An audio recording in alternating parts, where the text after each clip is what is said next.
Hey, good evening. This is Kokoy sa IFM 94.3. It's Wednesday, Kadalagan Day. So calling all winners since it's Wednesday. So meaning winning moments dapat niyo i-share.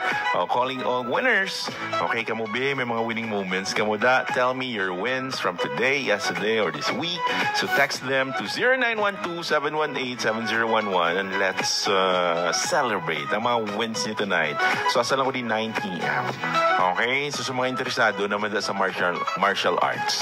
I don't know if familiar ka mo or nakabati ka mo sa Oido de Caburata. So Doc Arnis ang style, Do Arnis, pero hindi siya, Doc fencing. So lain na siya nga art ya. So actually it's Oido de Caburata, distinct and unique style giniya of stick fighting. So kumbaga gagamit man stick pareho man sa arnis, di ba? So it was founded by Antonio Tonying Tolosa of Barangay Minuyan. So imagine na, ang sikat nga Oido de Caburata founded by Antonio Tonying Tolosa of Barangay Minuyan. So winning moments tani, o kadalagaan tani. So taga Murcia. So ini nga martial art emphasizes self-defense techniques using arnis or ining sticks bla.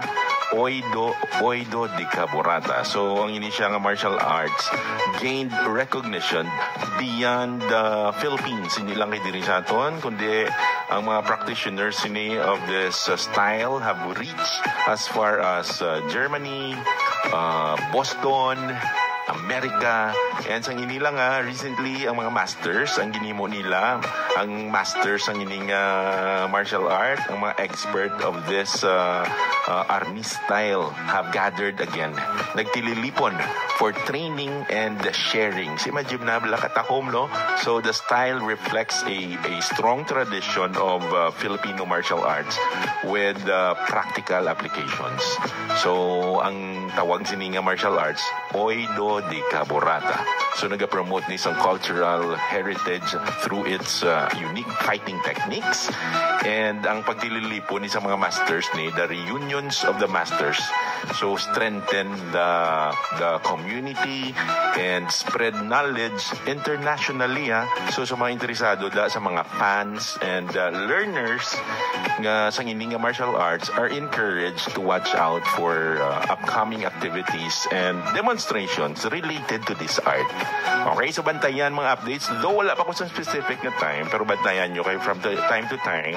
I-announce ni kung saan, okay, ako interesado man, o makilala ko interesado man sa martial art nga Oido de Caburata.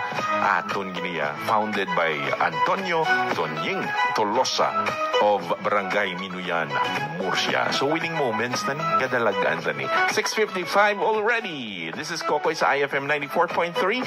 So I'm on until 9 p.m. So join the fun right here sa IFM 94.3. Tune in now to the show, funny DJ, free and wild. Every night 6 to 9 will make you smile.